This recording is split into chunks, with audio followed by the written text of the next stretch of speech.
Today's speaker is Ben Merens, who will tell the story of the BloodCenter of Wisconsin and Research Institute and how it's saving and improving lives.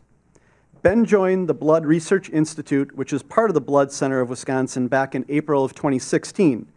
Of course, Ben is known throughout the state for his 21-year tenure as a talk show host on Wisconsin Public Radio. We look forward to your presentation, Ben, and we have made a contribution to the Rotary International Polio Plus Fund as a way of saying thanks for speaking us today. As I welcome him to the podium, I want to remind you that if time permits questions, I'll be in the audience with a microphone, so please wait for the microphone as the program is being recorded.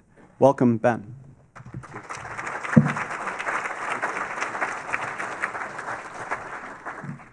Good afternoon. Good afternoon. We do better than that. Good afternoon. Good afternoon. Thank you, thank you. It's a pleasure to be back in Madison and back at Rotary in Madison. It's been about 10 years. A different message today. I'm the chief storyteller of the Blood Research Institute, which means we start with a story. 10 months ago, my screensaver on my phone cracked, and my wife told me, go get a new one before the rest of your phone breaks.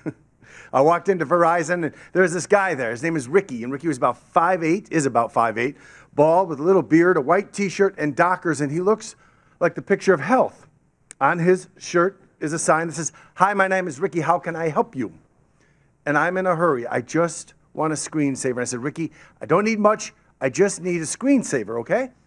You can do that?" He's like, sure I can. Are you a corporate member of Verizon?" And I'm dressed like this, so I thought, well, maybe he thinks I'm corporate looking. And I said, "I don't know. I just need a screensaver and I'll be on my way." He goes, "Where do you work?" I said, "I work at the BloodCenter of Wisconsin at the Blood Research Institute." He goes, "You know, I had a transfusion once." He goes, "Do you have your ID with you?" I said, "Well, it's in the car." He goes, "Do you mind getting it?" So at this point, the idea of doing this quickly has gone out the window. I get the ID, and he punches some numbers in the computer, and he says, "I've got great news for you. The BloodCenter is part of our nonprofit program. I just saved you 15% a month on your Verizon bill at home, and I'm going to save you $10 today on your screensaver." I said, "Man, that's great. I feel pretty lucky. I actually feel pretty blessed." He goes, "I'm blessed." "Why?" He goes, "I'm a double lung transplant survivor." And I looked at this guy and thought, he looked like the picture of health. I, for some reason, would figure a double lung transplant survivor wouldn't look so good. He goes, "You want to know something else?" This is not going to be a short conversation, but I can't imagine what else he could tell me that would top double lung transplant survivor. I said, "Yes, I'd like to know what else, Ricky." He said, "I married my nurse." He goes, Yeah, I was at Frederick Hospital, and well, I fell in love with her, and she fell in love with me, and so we're married. I said, "Wow, that's pretty great. Wow, double lung transplant survivor, you look wonderful." He goes, "Thank you." I said, "Can I ask you a question?" He goes, "Sure, what?" I said, "A double lung transplant survivor, can you work out, you know, go to the gym and take classes and pump weights and stuff?" He goes, "Well, I can. I don't, but I could. But I get my exercise." I go, "You do? How do you get your exercise?" He goes, "You know, chasing the kids." I go, "You got kids?" He goes, "Oh, yeah. Twin 5-year-olds and a 10-month-old. I'm like, "That's pretty impressive. You know what else?" "What, Ricky?" "The twins were born at 24 weeks. I wasn't aware you could have twins survive at 24 weeks.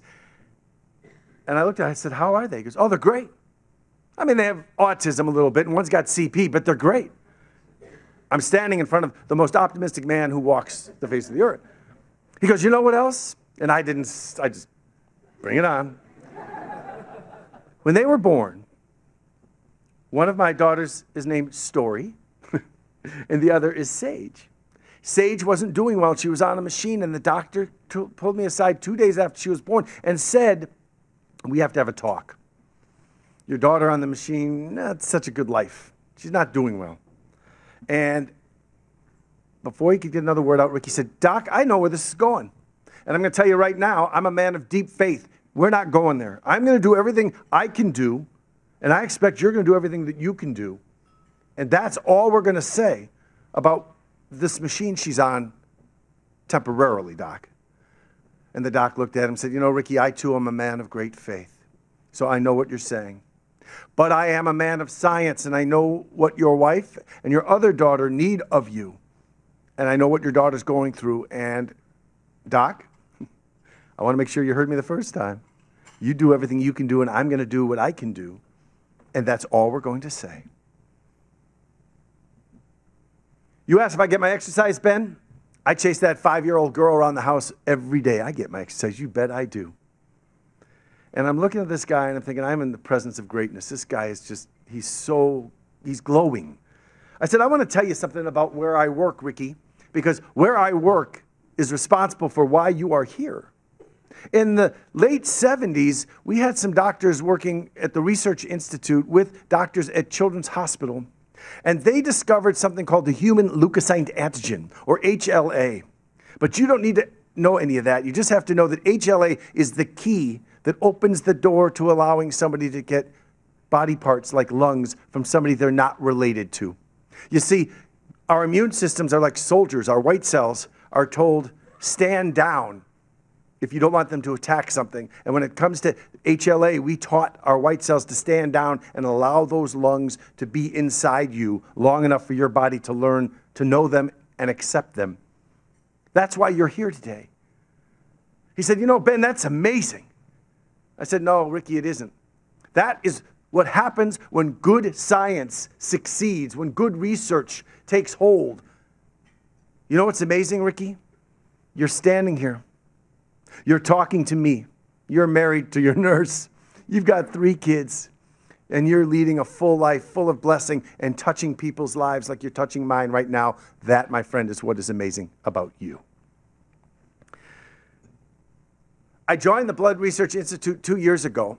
And after 21 years on the radio talking about subjects from A to Z, but only enough that I could hold an hour's conversation, I now have to be able to go 60 to 90 minutes talking about the one subject I avoided throughout my whole high school and college career, science. But I found out something about the science world I work in. It's really incredible. So where do I work? I work at a place where the doctors, well, I paint a picture like this. If we were all sitting above Manhattan with 20/20 vision at 8 o'clock this morning and looking down, we would see millions of people seemingly in a chaotic trance going all over Manhattan trying to get somewhere. And it would look like chaos. But at the end of the day in Manhattan and Chicago and LA and Atlanta and all big cities around the country, even here in Madison, at the end of the day, over 99% of us get where we're going, do what we're supposed to do, and at the end of the day, we go home and it all worked out. It just looks chaotic. There's a pattern. The scientists I work with look inside at us. Because right now, inside each and every one of us, there are billions of cells, and if you could look into them the way we were just looking into Manhattan, you would see what looks like chaos. Cells going all over the place, from your head to your heart and your lungs to your knees and your ankles and back again. There is a rhyme and a reason to how they travel. The scientists I work with, and there are 40 researchers and 200 assistants and postdocs and residents who study the properties of blood. They study that pattern. And 2 things amaze me about what they do. They study the pattern to know what is it supposed to look like. How is it supposed to work? And then they also study when it doesn't work, why not? So that's what we're doing at the Blood Research Institute. And just like the Red Cross when you donate blood, and I have never heard a pitch for donating blood like Melanie's. That was great. I cannot ever use the word vampire in my speech. I cannot advocate that you drink scotch or whiskey. But donating blood is indeed a higher calling. It's a gift. And 2 things happen. You donate blood, and yes, you save people's lives. The other thing that happens when you donate blood, you never know who gets it, so they can never say thank you to you. In Hebrew, there's a word, it's called mitzvah. It means good deed. You hear bar mitzvah and bat mitzvah for kids in Jewish religion who speak from the Torah when they're 13. They're doing a mitzvah. They're doing a good deed. The highest form of mitzvah for a Jewish person is to put dirt on the grave of someone who's passed. It's a favor they can never return. Right next to that favor is donating a pint of blood to somebody who can never say thank you, never return the favor directly to you, because we can't let you know who they are who gave you that blood. but it is a life-saving and life-affirming mitzvah, a good deed. So the company I work for is called BloodCenter of Wisconsin, and for those of you in companies that have ever had a name change, you can imagine the pain. We're working on becoming the company Versity, like University or Veritas. Versity is the umbrella organization for BloodCenter of Wisconsin and the Research Institute and affiliates in Michigan, Indiana, and Illinois. We have researchers who come from all over the world. My second week of work, I was told about a researcher named Anand Padmanabhan and something called heparin-induced thrombocytopenia. I was not only supposed to understand what that was, I was going to need to be able to speak about it and spell both of those words. That was pretty frightening. So Dr. Padmanabhan is an expert in HIT, heparin-induced thrombocytopenia. Heparin is a blood thinner. We have surgery, we get it so we don't have blood clots blocking things as we heal. Heparin does something very odd in a very small percentage of us. It doesn't thin the blood, it clots the blood. Dr. Padmanabhan has patented a test that lets us know if that's going on so we can survive it. And it's pretty easy to survive. You have a much more expensive blood thinner, but it's well worth the expense if you're that small percentage suffering from HIT. Gary Simpson is from Oregon, and he went to vacation in Idaho. He was there to ski and to go out to dinner with his wife and see theater and swim and exercise. And he had not planned on the trip to the hospital because of the chest pains. And before he knew it, he was under the knife and he had heart surgery. He came through it with flying colors, and 2 days later, he wasn't doing so well. And they called doctors back in Oregon and said, got this guy, he's from Oregon, he's not doing so well. We did everything we're supposed to do. What do we do? They said, you should call Dr. Anand Padmanabhan, because this guy in Milwaukee has the answer. So they did. And Dr. Padmanabhan told them how to deal with the HIT, with the heparin-induced thrombocytopenia.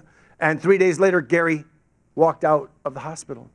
More importantly, a couple months later, his son in his 50s broke his ankle and could not run his electrical supply business. So Gary got in the RV with his wife and drove 90 miles to his son's home on Sunday night, so Monday morning he could run his son's business. He did it for 6 weeks. He had just finished helping his son while his son was getting back on his feet when I spoke to him. He told me, please share my story, so I do it with his permission. He said, I owe everything to the Blood Research Institute and the fact that for some reason you guys studied what ailed me, and if you hadn't done it, I would not be here. How did we get here? The women of the Junior League, right at the end of World War II, decided that we needed to have a blood center in Wisconsin because when soldiers were in war, in battle, and they needed blood, some transfusions saved their lives and some killed them because we weren't doing it right. So they wanted to make sure we always had an adequate blood supply. And they wanted to make sure that we did research so we could study the properties of blood because they understood that was part of what a blood center should have. So one of the few blood centers in the country to add a research arm is BloodCenter of Wisconsin. So we started that center. We opened up right by the Marquette campus, and we're pretty much there as well. And we're also on the west side of Milwaukee by Frederick Hospital. In addition to the research arm, we also have a lab called Diagnostic Lab. And the best way to explain what they do in that lab is a high-end blood testing lab. The simplest explanation I've been given that I share is this. When they're struggling at Mayo for answers to blood disease questions they cannot figure out, the laboratory people in Mayo contact us, and we help them. I mention all this because this is something that is sort of a feather in the cap of Wisconsin. It's not just Milwaukee. It's as important in Madison and Green Bay and La Crosse and Eau Claire that we're doing something in this state, research to find out the properties of blood to help cure bleeding issues like hemophilia and sickle cell anemia and lymphoma and other blood cancers. We're figuring out how to cure those as well. We do that here in Wisconsin. And it's important to know that, yes, we have a great football team in Green Bay and the Badgers. And I went to Madison back in the 80s when there wasn't a football team to cheer for. So I'm happy to see it. But part of my role is to say, you know what? In addition to cheese and football and great public schools, we do some research here that most people think only happens on the West Coast or the East Coast or at Mayo or Cleveland Clinic. We're doing that here.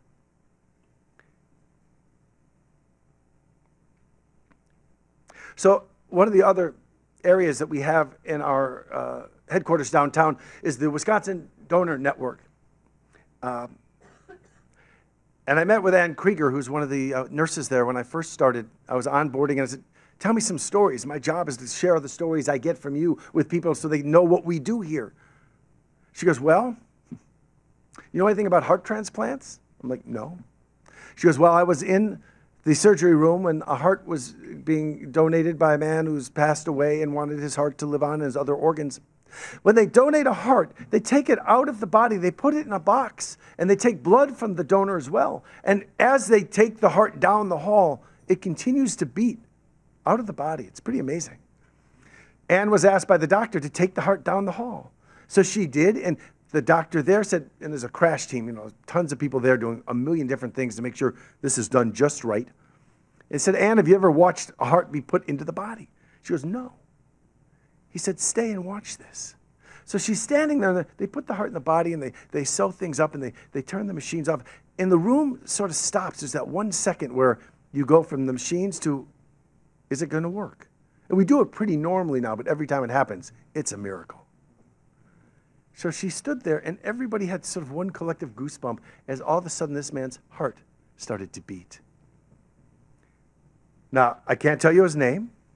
She can't ever approach him, but she told me she sees him now. He's a volunteer at one of our blood donor centers. And he sits there and he welcomes people and he thanks them for donating their time with a big grin on his face. Nobody coming in knows why he's grinning, but he's giving back and we're grateful for it. I said, Ann, that's a great story. I'm going to share it. She goes, I've got a better one. Now, this is the part, by the way, I'm not breaking any rules of Rotary, okay, Jason? I'm not asking for money. Now, there are people who give me money after these speeches. My job is awareness. It's not to raise money, because if you don't know we exist, you're not going to care enough about us to donate money. And I do want you to know we exist.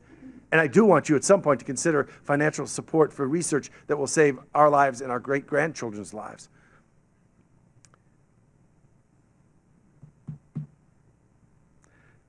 But Ann told me this story. She said there was an event of organ donors and recipients and their families, and the woman standing at the podium said, my son Joey was born with a heart issue, and when I was told this, I was crushed and I didn't know what to do, because my prayers for Joey meant that somebody else's child wouldn't make it, and I could not in good conscience pray that way. But I couldn't not pray for my son.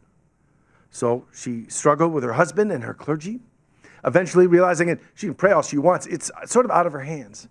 But she sure hoped something happened. In a couple months, sure enough, a heart became available. She said, Joey's 2 years old now. And I could not come to this event and not bring him. But he's 2 years old, and if you've ever had a 2-year-old child that's healthy and active, you can't hold them and give a speech.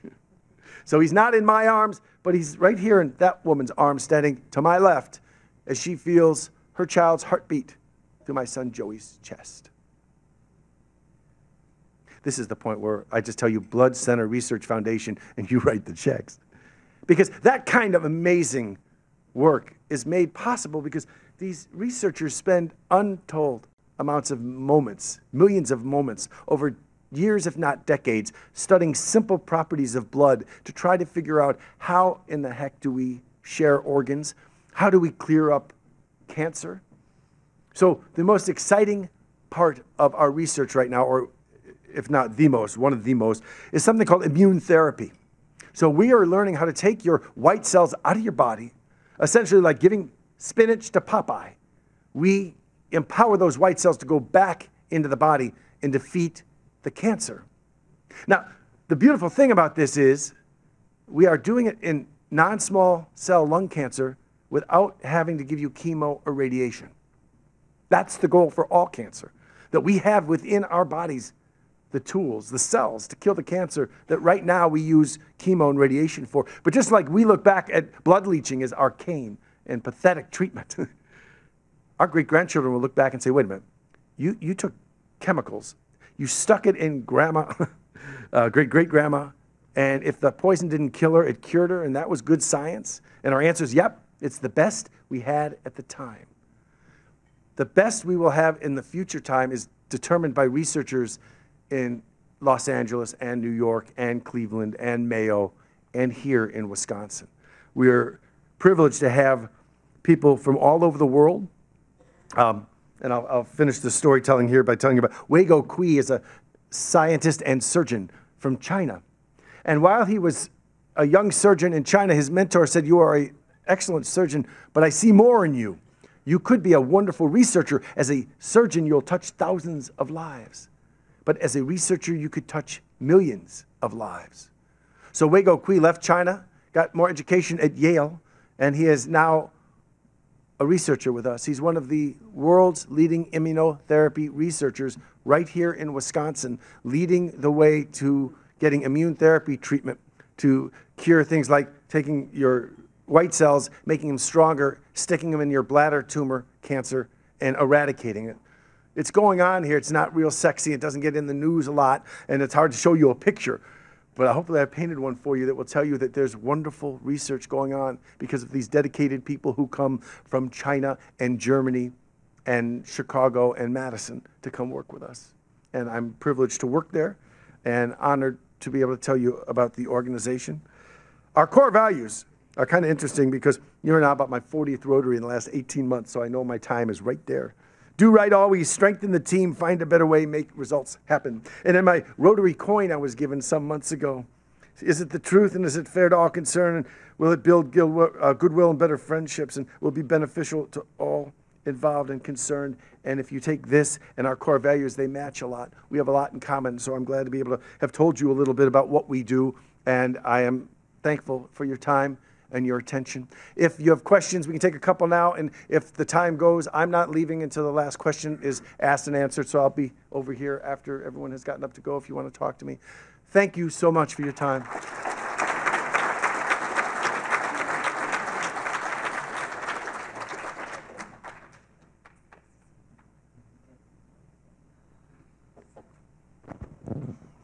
Thanks for coming and for all your stories. You're welcome. What do you see as the biggest future threat to either the ongoing blood bank or the research that you're doing? What jeopardizes your mission? Well, the biggest threat to the blood side for us and the Red Cross is that people for some reason decide they don't want to give blood anymore. We suffer a lot in the summer because we get a lot of students who give in their high schools. That works for two things. It keeps our blood supply up in June, July, August. Our lifelong blood donors, the more I meet, the more I hear their stories tell me they started in high school. So if our high schools have those programs, that sets lifelong mitzvah makers for us, if you will, people who are willing to give. Research, again, the challenge is time, but it's also money. So the NIH gives out lots of money, but less money now than 10 years ago. For every 10 grants to the NIH, 1 is approved. So for the top researcher who came to us from Harvard, the top researcher from Yale and Cornell and Stanford are all being told no, and yet they are well worth funding. But the NIH only does 1 of 10. Over 90% of our researchers have NIH funding. It's a little bit of a brag point for me, but it tells you that the people I work with not only are serious, but they're recognized by the National Institutes of Health as being some of the most serious and well worth funding researchers in the nation. But that's not enough. The research takes time and it costs money. So the challenge is, how do we raise money? How do we convince people who have it to donate to us when there's St. Jude's and there's a million other people in healthcare and non-healthcare areas that are asking? You make a compelling case, and I wouldn't want people to not be funding places like St. Jude's because they do amazing work. But somehow out in the philanthropic pie, I'm trying to convince them that you want to also know we're here, that awareness part. Then you can discuss whether or not you want to come for a tour, continue the conversation, and maybe someday support us. So those are the two challenges. The flip side of that is there are a lot of people who, you don't talk about it. I'll take the poll. How many people in here have ever donated blood? Look at that. Most of us will never talk about it at the party. We'll talk about our golf score, the tomatoes we're growing in the garden, or what our kid or grandkid did. But we won't say, oh yeah, by the way, I donate blood on a regular basis. Probably not a bad idea to share that, though, because people should be proud of it and should know they do it. Getting that word out is part of the mission. And the other is promoting the results. And those results, like HLA, that started, boy, in the 60s. It began success in the late 70s. And today it's key to what we do. Well, that's a lot harder than a tweet or texting or putting some up on LinkedIn or Facebook to tell that story. So hopefully I'm breaking down that barrier and building a bridge so people know.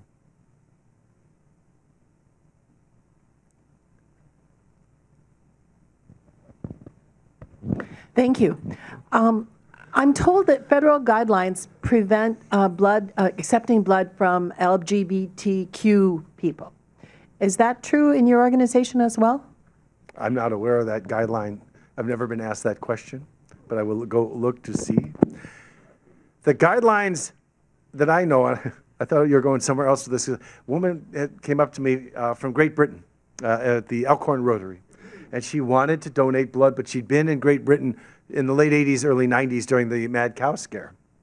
And because of that, her blood could be 100% fine, but that is right away a deal kill for her, so she can't donate blood.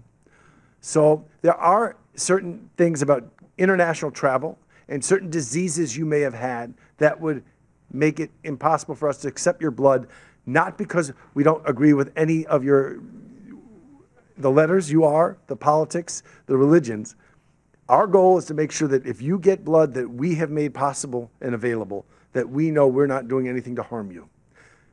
Your question raises a whole host of follow-up questions as to would that community, by definition, have issues with their blood we couldn't accept?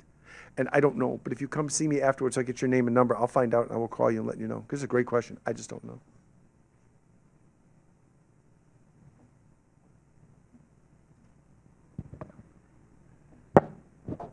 So would those same parameters forbid people to donate blood for research? And how do you get the blood that you do research on? What a great question. I did not plant this woman.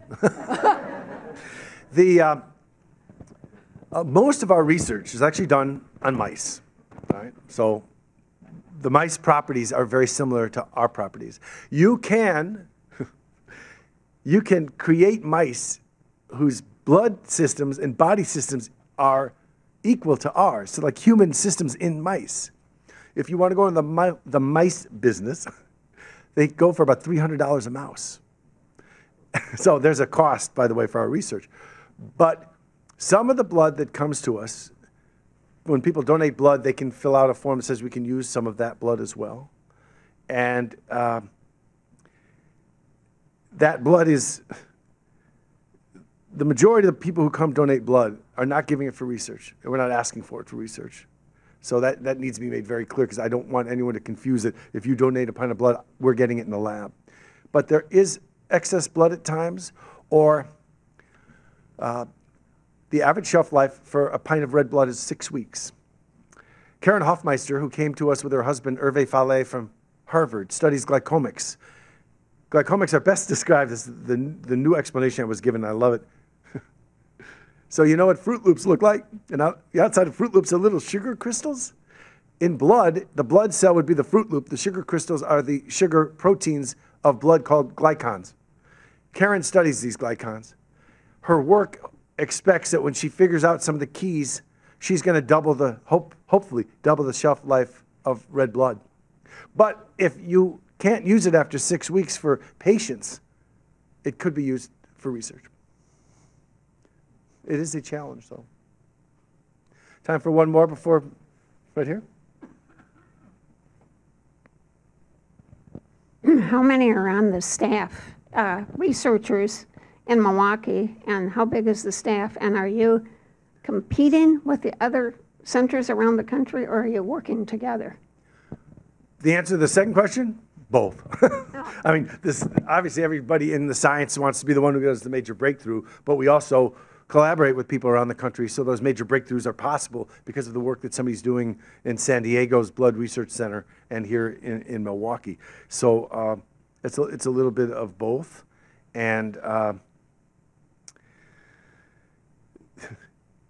researchers, there are 36 investigators or senior investigators. So they're MDs or MD PhDs or PhDs.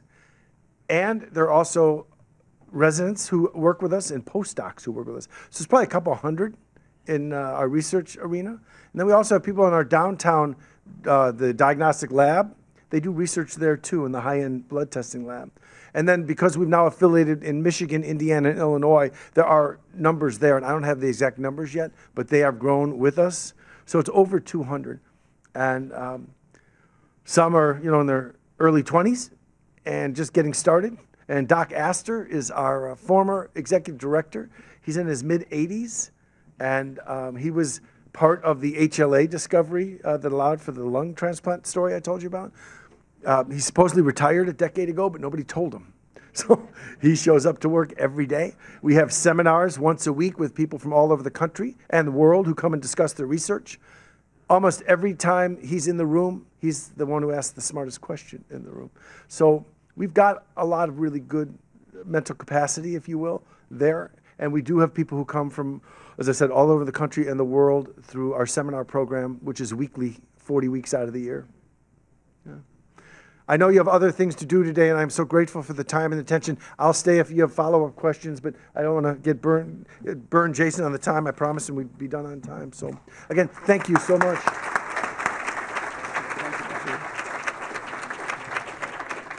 I also want to respect your space, so I did not bring lots of handouts, but I do have business cards that say Chief Storyteller on them. So if you want one of those for your collection, please come see me. Thank you, Ben, for your presentation. We are adjourned.